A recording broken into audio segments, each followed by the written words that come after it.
Welcome back to another episode of the Don't Take Us Seriously podcast, where we talk about all things sports. You know, we always got our opinions, and we would like for y'all to share y'all's with us down in the comments section. And before, we get started, don't forget to like, share, and subscribe. And if you have anything to say, like I said, add it in the comment section. But this week's topic is a personal favorite of mine. I brought this up to my brother earlier this week, Eric Bieniemy.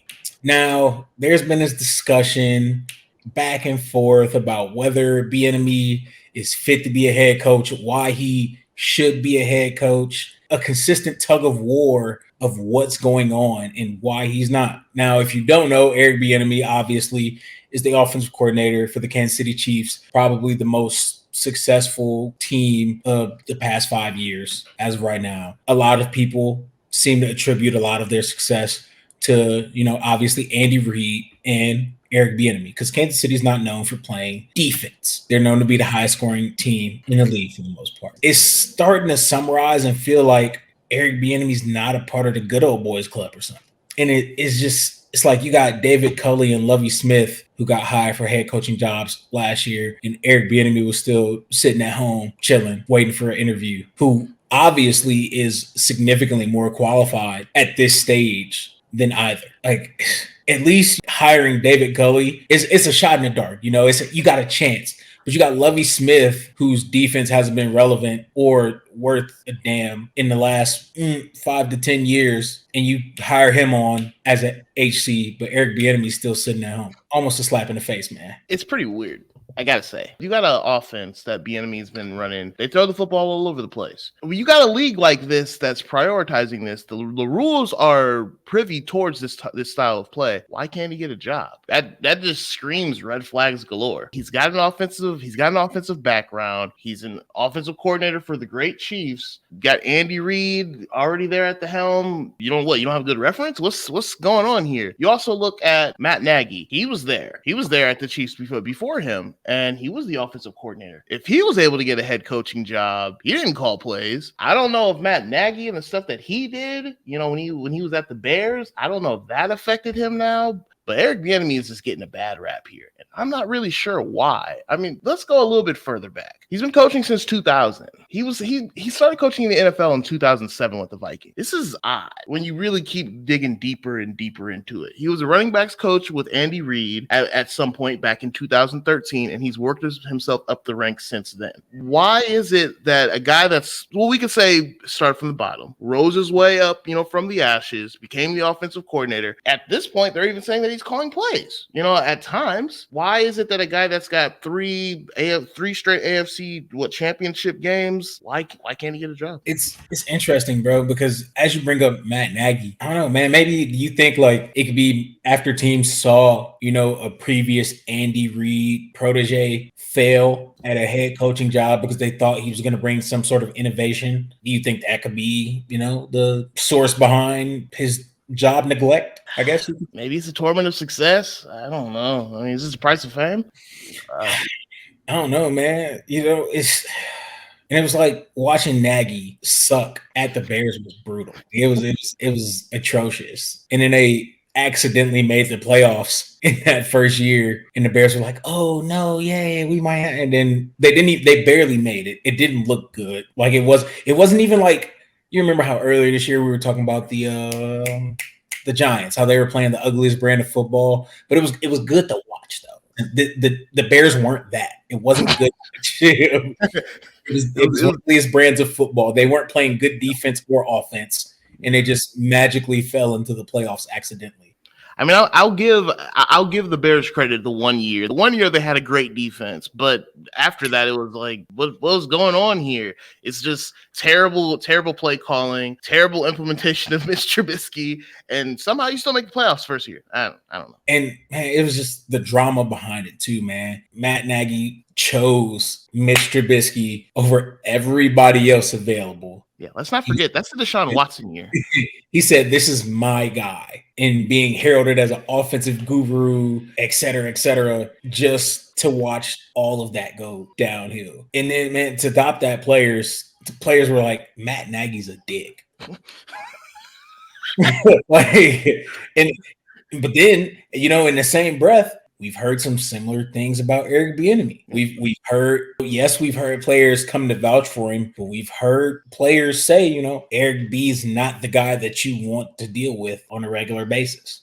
So yeah, man, I don't know, man. I don't know, because like I said, man, Andy Reid obviously is the brain behind the Chiefs. Oh, yeah. Matt Nagy left, and Andy Reid found success. It's weird because we know Andy Reid is, like you just mentioned, he's the beautiful mind. He's the oracle, if you will. We know he's the one behind it all. But unlike Russell Crowe in the Beautiful Mind movie, he's not schizophrenic. He knows how to run an offense. He figures things out on the fly, and he figures out counters. Maybe that's something that Nagy and Bieniemy, and I'm going to focus more on Bieniemy here, that Bieniemy is really getting a thorn in his side for being the sidekick. Maybe it's worse off that he is the Robin. Is it fair? No, but hey, sometimes you got to enjoy riding the coattails, and you don't ever get a chance to really control the wheel. One thing I can say, Andy is obviously one of the nicest guys in the league, man. He's always been such a caring individual, and he always sides with his guys. Like throughout history, Matt Nagy getting the job, Andy Reid was on his side. Andy Reid's like, Bieniemy calls plays. Bieniemy's also a part of this offensive mind. He's a part of making these things work, how we change around here. He always comes to vouch for him. So maybe that's what it is. Maybe Andy Reid is vouching too much, and guys are like, you selling this a little bit too hard, my guy. It's interesting, to say the least, man. Honestly, as much as similar to the conversation we had earlier this week, right? This Washington job could be a blessing and a curse, because Eric Bieniemy could have easily stayed in KC and potentially just took the reins. Andy Reid there's been a lot of speculation behind Andy Reid hanging it up in the coming years, even potentially this season. Who takes the helm? Who's driving the bus? If not Eric Bieniemy, then who? There's no telling that was guaranteed. That's true. There's truly no telling. Gotta say though, we've seen coordinators that went around and they stuck around with Andy Reid. I mean, you look at John Harbaugh, you look at Sean McDermott, Doug Peterson. They were with him the longest, and they were able to find ways to figure stuff out. I mean, even the likes of Todd Bowles and Ron Rivera were there brief. There's some similarities here where guys that are built for the job, they find a way and they end up becoming successful. Bieniemy, I don't know if this is the long road or if there's no road for this story. I'm not going to be the one to call it, but we've seen guys that were able to get play calling duties like Doug Peterson when he was the coordinator with Andy Reid, and he was able to parlay that into an Eagles job, got a Super Bowl, which I've talked about in the past because my talks about Trevor Lawrence, but that's not today.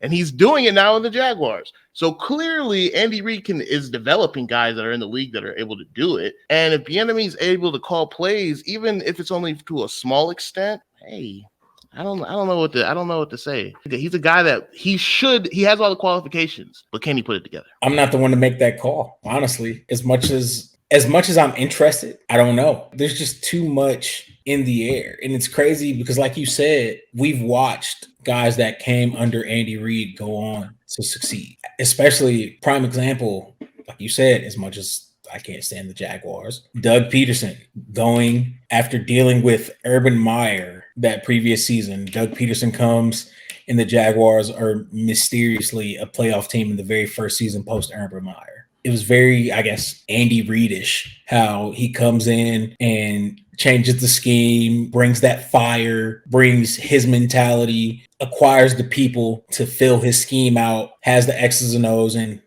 bam, instant success. And there's no telling if Eric Bieniemy has that. I do wonder if it's just Eric Bieniemy's hard ass mentality where he's just like too stiff and that works against him. Maybe those negative reviews from players are hurting that negative propaganda, I guess, is hurting his chances. It's rough, man. It's hard to say. It's hard to call, especially with such prominent players in like LaShawn McCoy, who at one point in time was possibly the best running back in the league for a year or two, comes and gives you a negative feedback. It's hard to call, man. I got to keep it real, though. he said some nasty shit about Bieniemy. He really did. Let's just call a spade a spade. He did. I don't support what McCoy said, but it seemed like it came out of more of a bitterness than it did out of truth. Because when you look at the numbers and you look at the perspective of it all, it's the context matters here, doesn't it? LaShawn McCoy was a shell of himself of what he used to be at the Eagles at that stage in his career.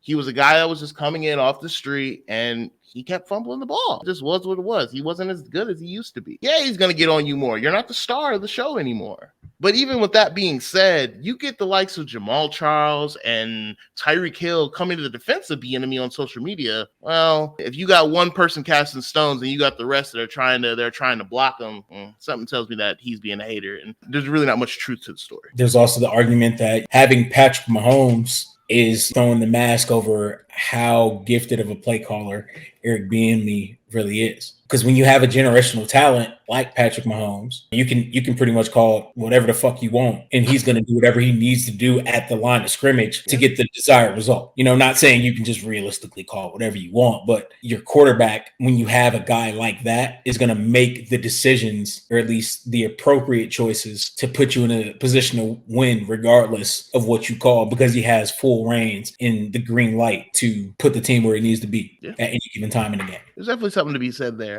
I just look at the rationale of people. Sometimes it just doesn't make any sense sometimes. You look at Bieniemy and you look at them, calling it because it's because he's black and yada, yada, yada. And something just screams out to me. You look at people like Jim Caldwell, who had a job at the Colts and turns around and Peyton Manning gets hurt. And he's got the likes of Curtis Painter as his quarterback, and he gets fired. And now he got a job in Detroit after that, had success, and then they went with the next sweetest thing on the market, Matt Patricia, whoopsie-doo. Caldwell hasn't gotten a job since. It's weird that is it because they're black? Is it because they're black guys that are in the offense? Is this just the trendiest thing that's not going? I don't know. Sometimes it doesn't look like it should matter that way, and it's just the way that the coin's falling. Yeah, that's a fact, man. Like I said, man, there's definitely a lot of questions and a lot of shit up in the air in regards to the situation behind primarily Eric Bieniemy right now, the black head coaches overall throughout the league. This head coach shit is just chaos to begin with. Like, you got Jonathan Gannon and Shane Steichen getting jobs before Eric Bieniemy, and Shane Steichen only has 1 or 2 seasons worth of success worth of note versus Bieniemy, who has been arguably the brain behind one of the best offenses in the league for the past couple of years. Here's another thing though that to note that I should have mentioned this earlier. The Chiefs have never given Eric Bieniemy a long-term contract. So what does that say? Like, how much stock do they really give into him if he's the brain of the offense, as we should assume that he is? He's at least the brain stem. He's something. He's a spinal cord, something. If he's all of these things to what Patrick Mahomes has become in this Chiefs offense, why wouldn't you lock this down? Wouldn't that form continuity into your offense? Wouldn't that mean that this is better for your team moving forward? Don't you want to lock these guys down? I don't know. I don't know, man. It's interesting, but you know what? I do think, though, him now being in Washington is going to give us the answers we need. I think that him being there is going to answer all the questions that we have. Because Washington is one of those teams where, I guess they believe in Sam Howell to be the guy for the upcoming season, but not saying Sam Howell is or isn't the guy, because that's not the purposes of today's topic. But Washington is a team that has offensive talent, defensive talent, solidly put together, and could possibly being the key word, be a big possible. Be a quarterback and head coach, offensive coordinator away from being, one of those teams that are fringe playoff teams or solid 6, 7 seed teams. Maybe Eric Bieniemy comes in and shakes shit up and shows us something that we haven't seen in Washington in ever. Or maybe he comes in and Washington scores 17 points a game like they have for the last 5 seasons. Which wouldn't be a surprise, because when you look within that same division, you hear likes of the owner, like Jerry Jones, saying, I don't hire anybody that I don't know. That kind of speaks to what the whole issue is here, is that these owners aren't hiring people that don't look like them per se, allegedly. odd when you look at it this way, because the bright minds are going to be the young minds. And if they're not getting in those rooms with the likes of those like Jerry Jones, I don't even know how much truth there really is to that, because I'm pretty sure he didn't really know Mike McCarthy beforehand. Why would he? He played in a rival team within the conference. It's there's just some weird things going on in this situation that really just can't make any sense of. And it's like stand up looking at this whole thing, because you look at Lovie Smith and David Culley and what happened in the Texans. It's like this don't make no sense. Like you said earlier, David Culley was a shot in the dark, and Lovie Smith was a blast from the past, and nobody asked for it. Why can't Eric Bieniemy get a job? Something's up, something's in the water, and this ain't East Palestine. Yeah. You know what though? I am happy Eric Bieniemy did not take that Texans job. I'm very happy that, as much, I'm not happy that Buddy from the Niners took it, but I am happy Eric Bieniemy didn't take it, because there's no long-term success in sight over there. He would have just been the third consecutive black head coach to slide in and slide out. That still might happen, but Yeah, and that's the problem. Bro. That's not the topic today. It's crazy, man, because every year, every single NFL season, it seems like there are at least 5 teams hiring and firing a whole new roster of coaches. New world.